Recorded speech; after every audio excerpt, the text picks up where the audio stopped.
दोस्तों 2-3 दिन पहले एनएसए अजीत डोभाल साहब को लोकमान्य तिलक नेशनल अवार्ड दिया गया और वहां पे स्टेज पे उनके साथ गृह मंत्री अमित शाह जी भी थे। और अमित शाह जी ने उनके बारे में कई अच्छी अच्छी बातें करी और बोला कि जो भी नेशनल सिक्योरिटी के डिसीजंस लिए गए हैं उनमें सब में इनका हाथ है and he suppose to be like the linchpin of national security वगैरह वगैरह, जो एक होता है ना कि जिसके इर्द गिर्द सब चीजें घूमती हैं तो, और उनकी सेवाएं बहुत हैं देश के लिए। मैं आज अमित शाह जी ने एनएसए के लिए क्या बोला मैं उस पर नहीं जाऊंगा क्योंकि वो वेल डॉक्यूमेंटेड है। एनएसए ने जो बोला मैं उसके ऊपर आज बात करूंगा और मुख्य तौर पे उनकी स्पीच 20-25 मिनट लंबी, लेकिन मुख्य तौर पे 4 पॉइंट में लेकर आए और क्यों उन्होंने जो कहा है वो इतना जरूरी है। कई लोग ऐसे हैं जो कि मजाक भी उड़ा रहे हैं क्योंकि उनको ऐसा लगता है कि to be irresponsible is very cool. दोस्तों क्या होता है कि इंटेलिजेंस एजेंसीज जब काम करती है ना तो कई बार जो इंटेलिजेंस मिलती भी है, चाहे वो खुद लाएं चाहे कहीं बाहर से मिले, वो इंटेलिजेंस एक्यूरेट नहीं होती। इंटेलिजेंस एक्यूरेट नहीं होती, that is the nature of intelligence. बहुत कम बार ऐसा होता है कि आपको एक्यूरेट इंटेलिजेंस की ये आतंकवादी घटना इस तारीख को यहां पे होगी और ये शख्स जो वहां पे बैठा है वो इसको अंजाम देगा। ये सिर्फ फिल्मों में होता है। अब आपको देश को बचाना भी है और फिर आप लगे हैं दिन रात काम करते करते करते, और क्योंकि आपका काम खुफिया है, क्योंकि आपका काम टॉप सीक्रेट है, तो आपके जो सक्सेसेस हैं वो कभी सामने नहीं आएंगे या बहुत कम आएंगे, क्योंकि आपके सक्सेसेस भी इतने टॉप सीक्रेट हैं कि किसी को नहीं पता कि ये बंदे, अब अचानक पता लगा कि किसी स्टेट की पुलिस ने 4 लोगों को पकड़ लिया जो पाकिस्तानी थे या फिर पाकिस्तानियों से पैसा लेके कुछ खुफिया काम कर रहे थे, आतंकवादी घटना कोई अंजाम लाने की कोशिश कर रहे थे। पुलिस को किसने बताया, उसके पीछे क्या स्पाई वर्क हुआ है या क्या उसके पीछे पूरा इन्वेस्टिगेशन हुआ है, ये कभी मीडिया के सामने नहीं आता। पुलिस कहती है हमें टिप ऑफ मिली, हम वहां पे गए, हमें पता लग गया। ये देखिए पुलिस का भी इसमें योगदान है, इसमें कोई डाउट नहीं है, वो भी अपनी जान खतरे में डाल के कर रहे हैं, लेकिन बैक एंड की स्टोरी कुछ और होती है और इन लोगों को कभी मेडल नहीं मिलता। कई ऐसे हैं जिनके घर के आगे नेम प्लेट भी नहीं होती, इनके परिवार वालों को यह नहीं पता रहता कि वो काम असल में करते क्या है। Nobody knows. और ये काम बहुत खतरनाक है, इसलिए हम जितना भी अजीत डोभाल जी का थैंक यू बोलें उतना कम है, बिकॉज ये तो मीडिया, सोशल मीडिया आ गया तो लोगों ने बोला कि ये डोभाल साहब, इन्होंने तो ऐसे 50 काम और कर रखे जिसके बारे में किसी को पता ही नहीं है। तो अब मैं स्पीच पे जाऊंगा दोस्तों और फिर मैं आपको बताऊंगा कि किस तरीके से बाहर वाली ताकतें भारत को घेरने की कोशिश करती हैं। और बड़ा आसान है, ये बड़ा आसान है घेरने की कोशिश करना, और घेर नहीं पा रही वो दूसरी बात है, राइट।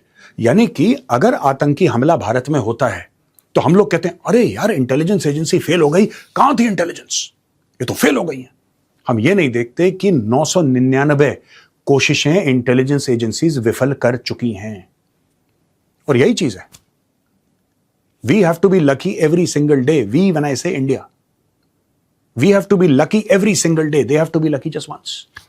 एक बार उनकी किस्मत चमकी, धमाका हुआ, अनफॉर्चुनेटली कुछ लोग मारे गए, अनफॉर्चुनेटली कुछ लोग मारे गए। तो जिस दिन लोग मारे जाते हैं उस दिन हम कहते हैं कि अरे यार ये लोग क्या करते हैं, सो रहे थे, इतना बजट है, ये है वो है, दुनिया भर की चीजें हम लोग बोलते हैं कि नहीं बोलते। लेकिन जब ये सक्सेसफुल होते हैं तो हमें पता ही नहीं लगता कि क्या हुआ है।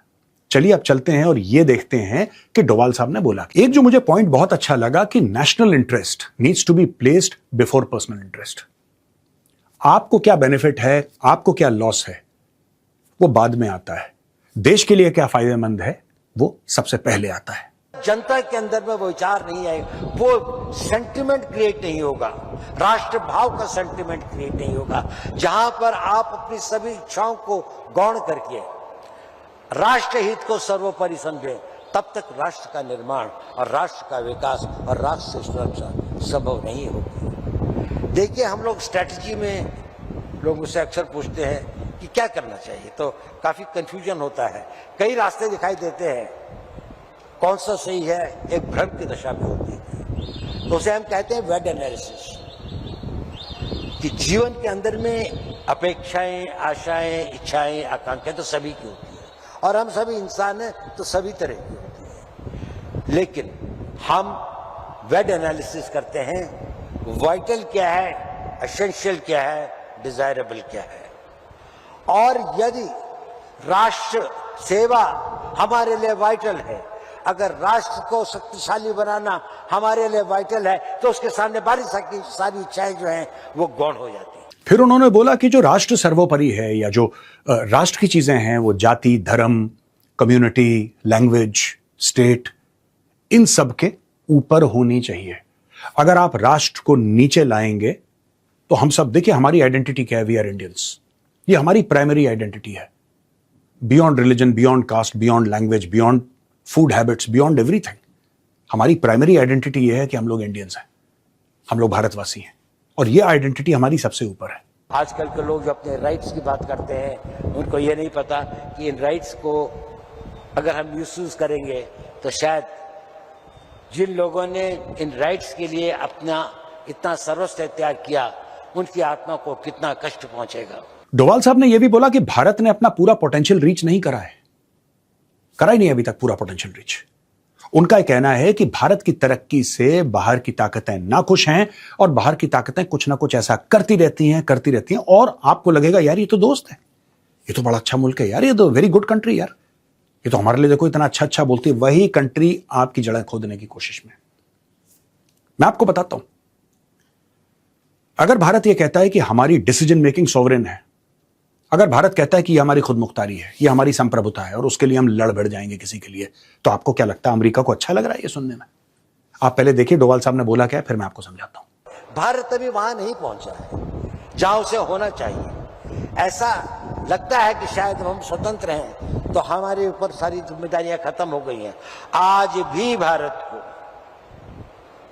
बाहर से भी और अंदर से भी बहुत अधिक चुनौतियां हैं। भारत का विकास से सभी लोग बहुत आनंदित हों ऐसा नहीं है। भारत का विकास कई लोगों के लिए, कई देशों के लिए, कई इंटरेस्ट के लिए, उनके लिए ये घातक है और हमें उसका मुकाबला करना है। उसके लिए हमारे को एक दृढ़ता के साथ संशय को हटाकर, वो संशयात्मा विनाशाय, संशय में मत पड़िए। एक बार एक ही चीज को सोचिए, देश के इंटरेस्ट को सोचिए, देश के इंटरेस्ट में काम करिए। अपनी हर उसको आप आगे बढ़ाने के लिए अगर एकजुट होकर चलें तो उतनी दूर भी नहीं है। आज हम बहुत भाग्यशाली हैं, हमारे देश में एक ऐसा नेतृत्व है, हमारे देश के अंदर एक ऐसा वातावरण है कि जहां पर हम अपने आप को शक्तिशाली बना सकते हैं। सुन लिया आपने दोस्तों? बेसिकली क्या होता है कि जो बाहरी देश है ना, they are not happy. Russia Ukraine की लड़ाई हुई, आप रशिया को कंडेम करिए, आप बोलिए रशिया बुरा है, यूक्रेन अच्छा है, आप यूक्रेन को हथियार दीजिए, आप यूक्रेन को पैसे दीजिए, आप रूस से तेल मत खरीदिए, तब you are a very good boy. फिर अब अरे यार तू बहुत अच्छा बंदा है यार, ये तो दोस्त है अपना। जो अमेरिका कहे आप वो बात मानिए, यू बिकम वेरी गुड। फिर आपका पासपोर्ट भी क्लाइम करेगा। वो देखो ना, ये कंट्रोल करने की चीजें होती हैं, कंट्रोल करने की चीजें होती हैं।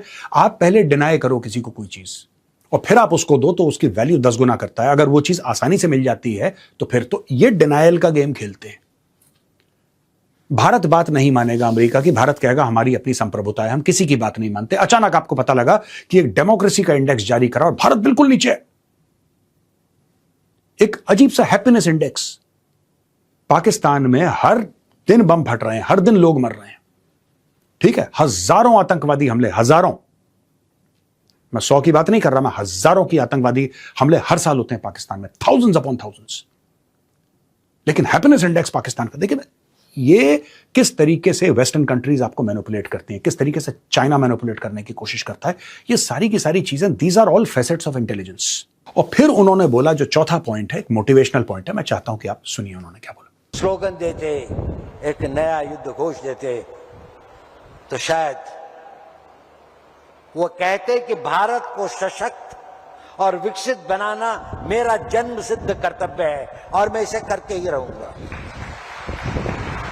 आज का अगर हमारा यूथ, आज का अगर हमारा भारत का हर वो, कि अगर इतने कष्ट, इतनी सदियों की पीड़ा के बाद अगर देश को आजादी मिली है तो मैं इसको शक्तिशाली बनाकर ही रहूंगा। मैं इसे जीवन के आखिरी सांस तक मैं इसके लिए जो भी कर सकूंगा करूंगा।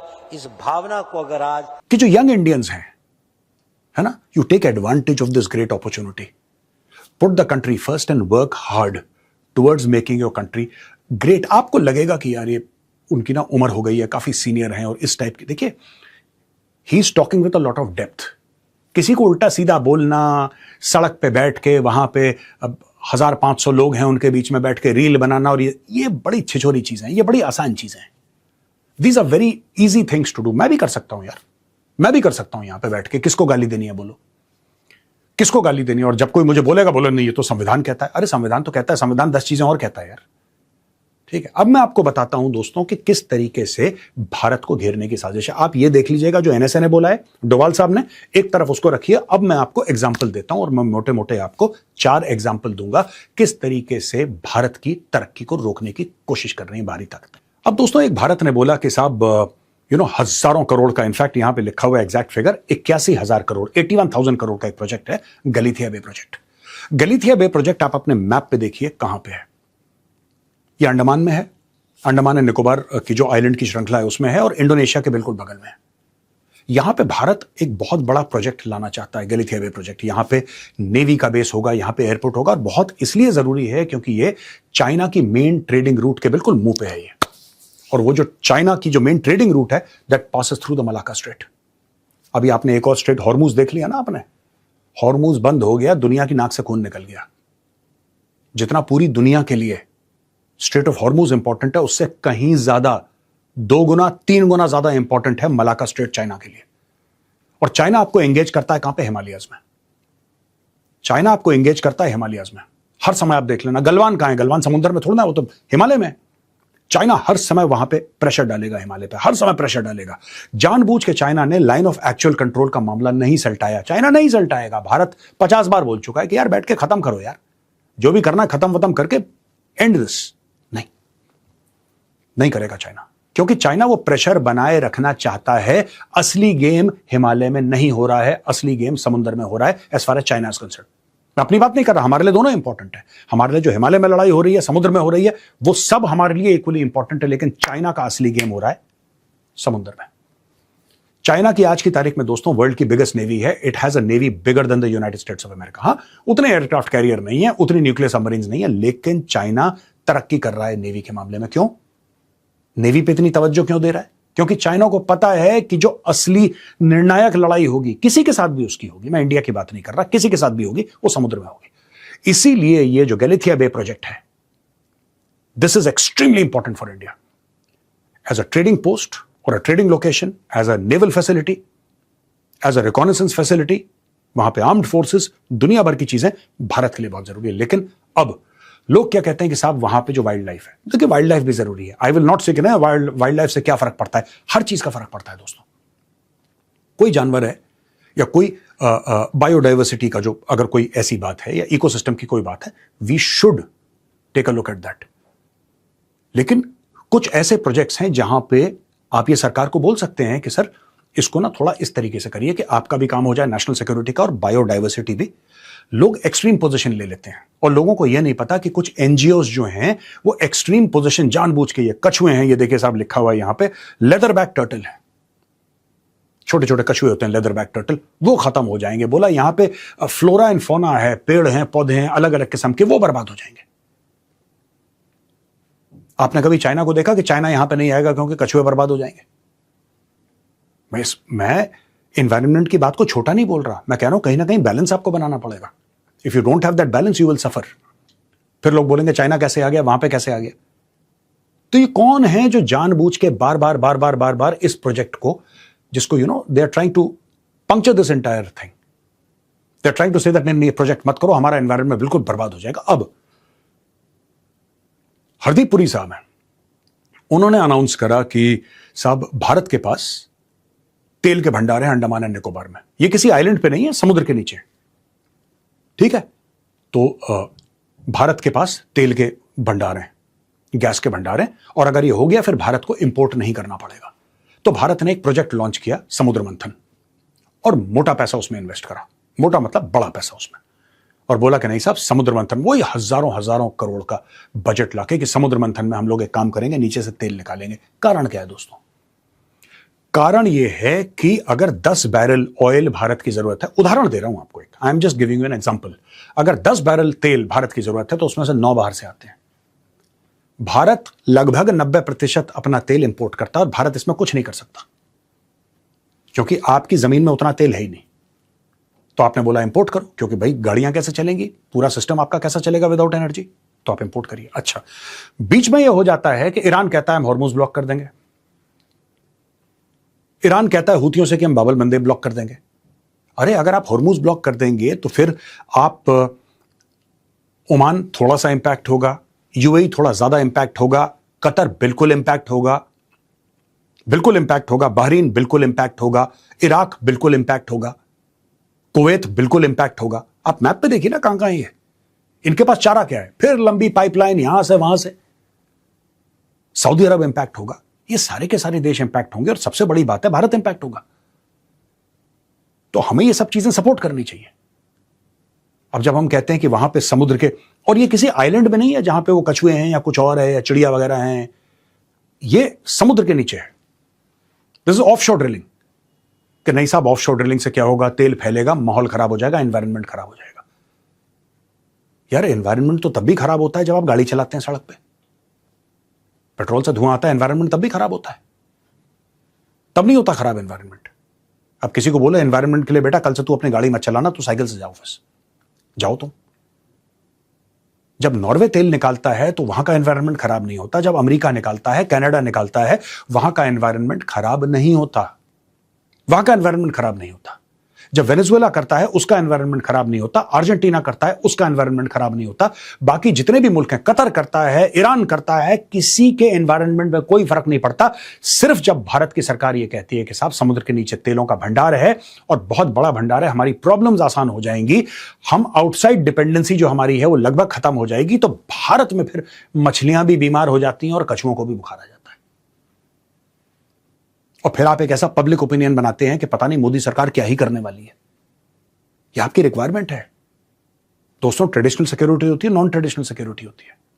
ट्रेडिशनल सिक्योरिटी क्या है आपकी? ट्रेडिशनल सिक्योरिटी आपकी है जैसे कि आपके जो काइनेटिक मीन्स होते हैं या आर्म्ड फोर्सेस जो देखती है, that is typically your national security, that is called traditional security.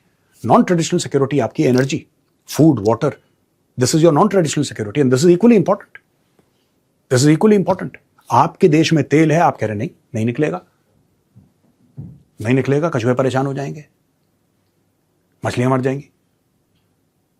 आप ये कह सकते हैं कि जो उसका इंपैक्ट है उसको मिटिगेट करने के लिए सरकार क्या कर रही है, हम ये जानना चाहते हैं। ठीक है, आपको तेल निकालना है निकालिए, लेकिन बायोडाइवर्सिटी पे ज्यादा फर्क नहीं पड़ना चाहिए, उसके लिए सरकार क्या कर रही है, पार्लियामेंट में वो डिस्कशन होना चाहिए। लेकिन अगर भारत की तरक्की आप बिल्कुल ही रोक देंगे एक एजेंडा के तहत, और फिर पॉलिटिकल पार्टीज लग जाती हैं, उनको इतनी बुद्धि तो है नहीं कि भैया हो क्या रहा है, नहीं, जो भी सरकार कहेगी उसके खिलाफ चले जाओ। बिल्कुल खिलाफ जाओ, आपका हक है, लेकिन सरकार एक अलग चीज है और देश एक अलग चीज है यार। The country and the government are two different things. The government may be running the country. When I say country, the population, they're making laws and all of that. But one has to be very careful. कि आप बोल क्या रहे हैं उससे क्या फर्क पड़ेगा। अब FCRA की बात, FCRA, अरे जो यहां पे सरकार ने बोला कि भाई जो NGOs हैं, NGOs का पैसा क्यों आता है, एनजीओ का पैसा क्यों आता है, वो कहां पे खर्च करती हैं, और एक बार जब एनजीओ अगर बंद हो जाती है तो वो पैसा फिर कहां जाता है, जरा चलो इसके बारे में हम बातचीत करते हैं। ये काला कानून है सरकार का और FCRA, इसका मतलब जो एनजीओ है वो सरकार से कोई सवाल पूछती है तो सरकार डर जाती है। भैया 1976 में बना था FCRA, 1976, ठीक है जी, 1976 में बना था ये। तब मोदी जी कौन थे कोई नहीं जानता। 2010 में पूरा का पूरा रिवैम्प हुआ। मैं आपको एक बात बता रहा हूं, 2010 में ये पूरा का पूरा रिवैम्प हुआ। ये आज का कानून नहीं है, ये 1976 का कानून है FCRA, और खुद सरकार ने बनाने के बाद माना, ठीक है, और 2 बार माना कि कानून कमजोर है, इसको और सख्त करना है। ये क्यों आ रहे हैं पैसे, कौन भेज रहा है पैसे, ये इतने हजारों लाखों डॉलर क्यों आ रहे हैं, एक खास आदमी को या खास एनजीओ को क्यों पैसे आ रहे हैं, जरा पता लगाओ। कल अगर कोई आतंकवादी घटना होती, सरकार क्या कर रही है, सरकार सो रही है, सरकार को पता ही नहीं क्या हो रहा है। लेकिन सरकार अगर कोई भी तेल के दाम क्यों बढ़ रहे हैं, सरकार क्या कर रही है, तेल के दाम बढ़ रहे हैं, अब सरकार बोलेगी हमारे पास तेल है, हम निकाल लें, मछलियां मर जाएंगी। तो आप चाहते क्या है? साइकिल चलाओ फिर सब लोग, है ना। एफसीआरए का कानून जरूरी है। एफसीआरए का कानून आज से नहीं है, 1976 से है ये। और अलग अलग सरकारें जो आई हैं उन्होंने इसमें संशोधन किया है, इसको और फाइन ट्यून करने की कोशिश की है। वही कर रहे हैं। यहां पे लोगों को मौत आ रही है, लोग कह रहे हैं कि यार एनजीओ से तो क्या, ये एनजीओ करते क्या है, मुझे आज तक ये समझ में नहीं आया। अगर आप अच्छा काम कर रहे हैं करिए ना, और अगर आपने चोरी नहीं की है तो आप सरकार को बता दीजिए। ये क्या प्रिवेसी है? ये कोई आपकी गर्लफ्रेंड से आप चैट कर रहे हैं, वो थोड़ा ना बोल रहा है कि मुझे पढ़वा दे। यही तो कह रहा है भैया इतने हजारों डॉलर तुम्हारे पास आ रहे हैं, ये बताओ कहां पे खर्च कर रहे हो। क्योंकि डॉलर बाहर से आ रहे हैं। क्यों ले रहे हो आप डॉलर, किससे ले रहे हो? अगर कोई इंसान अपना माल बेच रहा है, कोई फैक्ट्री में माल बना के बेच रहा है विदेश से, और वहां से डॉलर आ रहे हैं, गवर्नमेंट को पता है कि ये इनवॉइस है साहब, इतने पीस उन्होंने अमेरिका भेजे, अमेरिका से इतने डॉलर आए, वो जस्टिफाइड है। आप बना कुछ नहीं रहे, आप कर कुछ नहीं रहे, धड़ाधड़ डॉलर आ रहे हैं, सरकार तो पूछेगी। कल अगर कुछ होता है बिकॉज सरकार को फिर आप अकाउंटेबल रखेंगे कि साहब ये क्यों हो गया। You want absolute freedom of speech, you want absolute freedom of action, हर चीज चाहिए, लेकिन दिक्कत भी नहीं चाहिए। ये तो कैच 22 सिचुएशन है। नोबडी कैन डिलीवर, कोई ऐसा डिलीवर कर ही नहीं सकता अगर ये आपकी शर्तें। और आखिरी बात मैं बताता हूं, कॉकरोच जनता पार्टी की जो प्रोटेस्ट हुई है, बिल्कुल मैं कई बार कह चुका हूं, the government must be held accountable, number 1। Number 2, protest करना, पीसफुल प्रोटेस्ट करना आपका संवैधानिक अधिकार है, और यह अधिकार आपको ना भाजपा देती है ना सरकार देती है। ये मैं कई बार कह चुका हूं, ऑन रिकॉर्ड कह चुका हूं। लेकिन कौन बीच में आता है, कौन से ट्विटर हैंडल कहां से एक्टिव हो रहे हैं, और कौन एआई वाले वीडियोस बना के डाल रहा है, और कौन मिस इंफॉर्मेशन स्प्रेड कर रहा है, यह भी सरकार, और बहुत हुआ है इसमें। बिल्कुल आपको लगेगा कि वहां पे वो कॉकरोच जनता पार्टी का जंतर मंतर में प्रोटेस्ट है और एक वीडियो आता है, और जब आप सच्चाई में जाएंगे पता लगेगा वहां का वीडियो है नहीं, वो कहीं और का वीडियो है, और लोग मान के चल रहे हैं कि यहीं पे हो रहा है। तो इंटेलिजेंस एजेंसीज दुनिया भर में ये काम करती हैं। इसलिए दोस्तों, what mister Ajit Doval has said, the NSA, जो उन्होंने बोला है, इसीलिए ये बहुत ज्यादा रेलेवेंट है। इट्स एक्सट्रीमली रेलेवेंट जो उन्होंने बोला है। दुश्मन हर तरफ से है, हमें अपने आप को सेफ रखना है और अपने देश को सेफ रखना है। और हर समय याद रखिएगा, जो देश है वो सर्वोपरि है, देश से बड़ा कुछ भी नहीं होता।